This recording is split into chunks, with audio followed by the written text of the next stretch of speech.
ഈ പ്രൊഫസർ നാരങ്ങയുടെ നീരെടുത്ത് ഒരു പേപ്പറിന്റെ പുറകിൽ പുരട്ടുന്നു. എന്നിട്ട് അതിലേക്ക് ഊതുന്നു. പെട്ടെന്ന് അതിൽ നമ്പറുകൾ തെളിഞ്ഞു വരുന്നു. കൂടുതൽ നാരങ്ങയെടുത്ത് പേപ്പറിന്റെ പുറകിൽ പുരട്ടുന്നു. ഹെയർ ഡ്രയർ ഉപയോഗിച്ച് കാറ്റടിക്കുന്നു. ഒരുപാട് നമ്പറുകൾ തെളിഞ്ഞു വരുന്നു. അവരത് എഴുതിയെടുക്കുന്നു.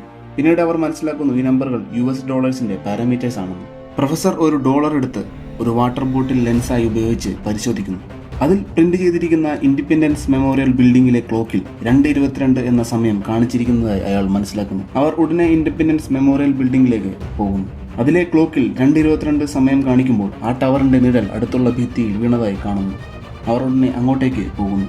ഭിത്തിയിൽ അയാൾ ഒരു പ്രത്യേക മാർക്ക് ചെയ്തിട്ടുള്ള കല്ല് കാണുന്നു. പ്രൊഫസർ ഒരു കത്തി ഉപയോഗിച്ച് ആ കല്ല് ഇളക്കിയെടുക്കുന്നു. ആ കല്ലിന്റെ ഉള്ളിൽ നിന്ന് വളരെ പ്രത്യേകതയുള്ള ഒരു ഗ്ലാസ് കിട്ടുന്നു. അതുപയോഗിച്ച് നേരത്തെയുള്ള പേപ്പറിൽ നോക്കുമ്പോൾ അതിൽ ഒരു പാറ്റേൺ തെളിഞ്ഞു വരുന്നു. ഗ്ലാസിന്റെ ലെൻസ് മാറ്റുമ്പോൾ പേപ്പറിലെ പാറ്റേണും മാറി വരുന്നു. അതിൽ നിന്നും അയാൾ നിധിയിരിക്കുന്ന സ്ഥലം മനസ്സിലാക്കുന്നു. അങ്ങോട്ടേക്ക് പോകുമ്പോഴേക്കും മ്യൂസിയത്തിൽ അതിക്രമിച്ച് കയറിയതിന് അയാളെ പോലീസ് അറസ്റ്റ് ചെയ്യുന്നു. അയാളെ ജയിലിലേക്ക് മാറ്റുന്ന വഴി അയാൾ കായലിലേക്ക് ചാടി രക്ഷപ്പെടുന്നു. വെള്ളത്തിനിടയിൽ വെച്ച് ആരോ അയാളെ രക്ഷിക്കുന്നു. അത് മറ്റാരുമായിരുന്നില്ല, അയാളുടെ എക്കാലത്തെയും വലിയ ശത്രുവായിരുന്നു. നിധി കണ്ടുപിടിച്ച് അയാൾക്ക് കൊടുക്കാനായിട്ടായിരുന്നു അങ്ങനെ ചെയ്തത്. പ്രൊഫസറുടെ അച്ഛനെയും അവർ ബന്ദികളാക്കിയിരുന്നു.